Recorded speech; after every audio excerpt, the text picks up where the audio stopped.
Hello and welcome back. I'm Bonnie Libhart. You're watching Vision Plus, and you may have had the opportunity to watch Mariel Brantley last week tell of her drugs and drinking and all of those things that she went through, raised as a child of the king, and then she kind of went away from that for a while. You can get the whole DVD of the whole story. She now works for Overland Missions, a mission field in Livingstone, Zambia in Africa. And we were right in the middle of you plucking chickens and getting salmonella. So tell me more about the things that you went through in Zambia, in Livingstone, Zambia. Okay. Well, I will say, if you heard my testimony, that it definitely was a culture shock when I first came into the African setting, and the Lord definitely was with me every step of the way because I had no idea what I was getting into. And among having salmonella, I had experiences when I had to kill a cobra one night by myself with a rock. Let me hear that one. Okay. That one was with my AMT, and that definitely AMT my means advanced missions training course that you do with Overland Missions. And the cobra. Where did you see the cobra, and how did that come about? The cobra story actually earned me much respect among the guys in my AMT. Because I was walking out of the showers one night, and we have a camp setting, and it's like a quad building, just like a typical campsite would. And you take all your stuff with you, and you shower there, and you walk out. And so I had showered and gotten dressed and everything, and I was walking out, and of course I didn't bring my headlamp because I was challenging my night vision. For whatever reason, as I turned one of the corners, I looked down, and about 3 inches from my foot was a snake, and I thought, awesome, there's a snake. And so I just kind of stood there for a second like, all right, what do you do next? Because the rule on the base is you see a snake, you kill the snake, because the next person might not see the snake before it sees it, or them. So I look up the path, and I'm like, who's around? I don't see anything, and I see a light up ahead, and it was one of the guys in my AMT class named Chris. We call him Crispy. Tall, thin guy, wouldn't hurt a fly. Not the knight in shining armor that you need to swoop in and hack up a snake for you, but a good guy nonetheless. And so I called him over to me, and I said, Crispy, there's a snake, come help me. And he's like, oh, but okay, all right. So he gets to me. By the time he got to me, the snake had slithered into a bathroom right next to me. And I'm like, hand me your headlamp, I need to find it.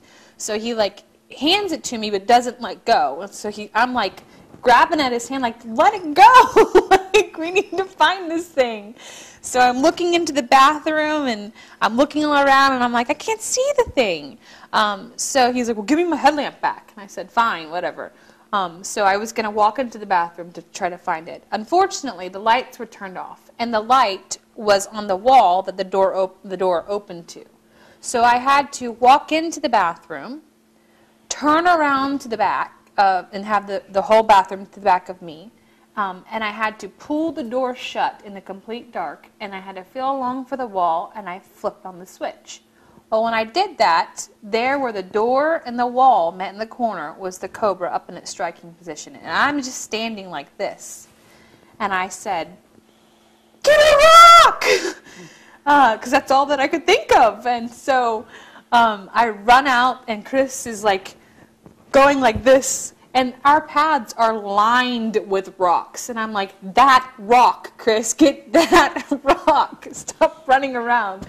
So I end up grabbing the rock, and I walk back in the bathroom, and I see the snake, and it's back on its stomach at this time. And I look at it, and I aim for its head, and I count to 3, and I'm like, 1, 2, 3. And I throw it, and it hits its head, and blood splatters off to the side. And I'm like, score, got the sucker. I killed it. So I go to lean in to check out the snake to see if it's dead, and right as I lean in, it lifts up its head and spits at me. And I blocked like this, and it got on my arm, and I thought, oh, how rude! I just took a shower, and this thing is spitting on me. And then I thought, the next thought is my skin going to melt off? Because I got no idea what kind of snake this is. I didn't even know it was a cobra at that point. I just thought it had a funny shaped head. So I was like, I'm going to get you now since you spit on me. So I go outside and I grab another rock and I go in and I throw it at it and I get it, and this time I wait and I see that it's dead, and I take a step and it spits at me a second time, but it was dying by then. So I took the rock one more time, third time's a charm, knocked it, and it was gone by then. So I walk back to the main center. Chris is kind of like, oh, that was intense, man. And all the other guys are eating dinner, and I'm like, hey, guys, and I'm washing the stuff off my arm. I'm like, what kind of rock, what kind of snake spits at you? And they're like, duh, Mariel, Mozambique spitting cobra, one of the second most dangerous snakes in Africa. And I was like, oh, okay. They're like, why? And I said, well, I just killed one of them in the bathroom. And they all said, what? And they all got up and pulled out their Leathermans and had their forks and their butter knives in their hand like they're going to do something. And I was like, easy killer. Like, I got it, yo. It's dead. And I just remember a few weeks later, I was in my tent, and a couple of the guys were walking by my tent. And I hear them say, oh, dude, man, can you still believe Mariel? Man, that's intense, man. She killed that snake. And I thought, that's right, baby. You fear it. You be afraid, because I'm not. So that was just one of the experiences of kind of getting used to the terrain. I always say now that the larger the bug, the better the bug, because at least you can hear it coming if it's going to come at you. Africa is an amazing place. You get there, and all the things that you think that you need to live and survive, you don't. It's like the necessities that you think you need to have are really just luxuries. And so it kind of strips all that away. I about 3 years ago, I had a story that has changed my life forever. And by this time I had been in Africa for 2 years. I had grown a lot in the Lord, and I had had my experiences with the snakes and everything, and I'd conquered a lot. Shira. I wanted to go back to where you decided that God was a good thing. You didn't tell that little I didn't, and this will add to that. When I had gotten to Africa, we had a guest speaker come in, and they were speaking in the city of Livingston. We're outside this. We're in the rural Africa. We're out in the middle of a village, but they were speaking in the city, and we all came as the guests and the missionary guests, for this preacher. And it was a very packed out African church, and we had our little designated seats and everything, and they had done an altar call at the end, and I knew I hadn't given my heart to the Lord yet, but it was coming. And so I thought, as many people do in altar calls, Lord, I'll just do it right here, really quietly, and that's good enough, right? Because it's just between me and you anyway.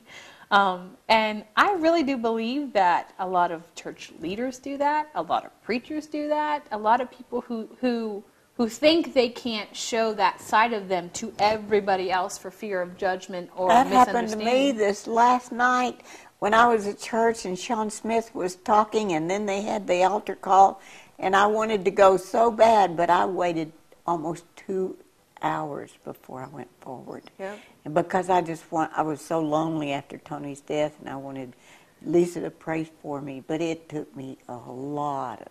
There were probably 200 people there at the altar, and I thought, all these people, there's Bob and Pat, and all these people will see me and know I'm a hypocrite, and they're going to think, well, what's wrong with her? That's right. Because that's what a lot of people do. You were sitting I was in that shuffle, of like, I'll just say it really quiet right here, and it'll be good, So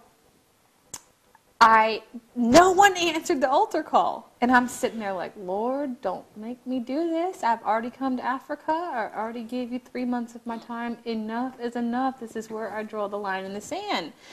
Don't embarrass me in front of all these people. They think that I've got it together. They think that I'm here with the pastor, the guy preaching, and that I'm going to be the ones praying for them up there. I'm not going to, but, they think I am, and I'm not going to be the one that answers this altar call. And before I knew it, it was like literally the Holy Spirit took my right foot and yanked it forward, and before I knew it, my left foot was following it, and there I was in the middle of the room, up at the front, at the altar, by myself, and I thought, well, there you have it.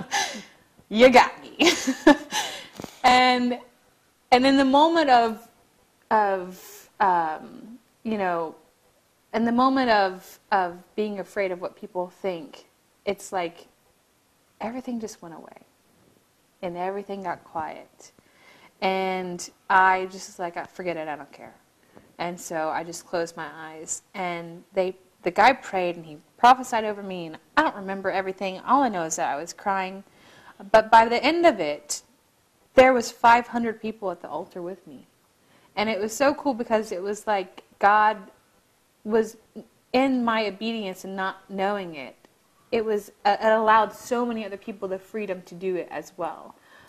So it was just very cool. And from that point on, I thought, okay, here I am, definitely all in. And so growing up in church, you think that you know everything, and you think that you can say it all. But when you're out there and you're talking to a villager and you have to explain, kind of breaking it down elementary style, Jesus and him dying on the cross and his crucifixion and his and the redemption in Jesus Christ and what you find in how you're a new creation, it's really hard to do that sometimes. And so a lot of times also people think that when you're a missionary that you know every Bible verse in the Bible. And I'm sure it's stored back there somewhere in my head.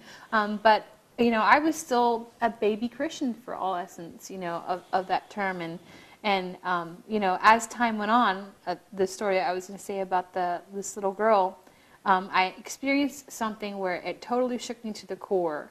And I always tried to tell this to people that, when you think that you've got it all together or think that you don't have it together at all, and you don't know what to say to someone, or you don't know, how to pray, or whatever you're supposed to do in a situation, it comes down to such a simple thing as just sharing salvation. And sometimes it's even just stepping in the gap for someone. And I was able to do this for a woman who was HIV positive and had complications with her labor. The baby was born HIV positive. They were going to give her up to an AIDS orphanage, and the mother was dying. And I was visiting her in the hospital, and I just remember going there, and I thought, what am I supposed to do? Like, I have faith, but I don't know if I can heal, have faith to have this woman healed. Like, her family's looking at me like I've got some answer, and I'm not Joyce Meyer. I'm not Benny Hinn. I'm not Kenneth Copeland. I'm not those kind of people. I'm just Mariel. I'm here, but that's all I got. And so I remember I went home that night and I called my mom, and I don't ever call my mom on a landline. That's an expensive phone call. And I was like, Mom, I don't know what to do. This family looks at me like I've got some answer, and I don't. And she's not even conscious. She's like gone. And she'll be, she's going to die any moment. And my mom said, Mariel, just pray salvation over her. You know that. And I thought, oh yeah, I know that. I got that one. So the next day, I immediately went to the hospital in the city and stood over her, and I stood in the gap, and I prayed for her, and I leaned over, and I prayed in her ear, and I said, I don't know, how much you can hear me, but I'm just going to speak to your spirit right now. And I said, I'm just standing in the gap for you, and I prayed salvation over her. And I'll tell you, the Holy Spirit and the presence of God in the room was just absolutely amazing. She just was calm and peaceful. Went from screaming and moaning and unconscious, but still crying her body. She was just in and out, to complete and utter peace. And about 4 hours later, she passed away. And it was still very hard, but I knew that definitely that okay, I don't have to know all the answers, but I know the best answer, and that's all that I need. And so I went on to taking care of her daughter. Her Now, name's was that the Tabby. one that rolled over into the No, fire? that's a different one. Okay. A different one. I want to hear that story. The woman's daughter who passed away, her name is Tabiso, and that means to bring happiness or joy. And Tabiso, 2 months later, was retested for HIV, and she came back as negative. And so she was a miracle baby. And I remember her caretaker, her great aunt, who took her over, took care of her. She said, walked up to me about a year later, and she said, "Mariel," she spoke some English, and she said, "I don't understand this child." She said, "You know, people walk up to me in this village, and they give me clothes, and they give me kwacha, money, and they say, you're with Tabiso, right? You're Tabiso's mother now." And she says, "Yes." And they say, "Here, this is for her." And she says, "That's not normal." And it's always been such a testimony to me that you know, what the devil meant for that child to be an orphan. She's got more aunts and uncles than anyone could have ever imagined.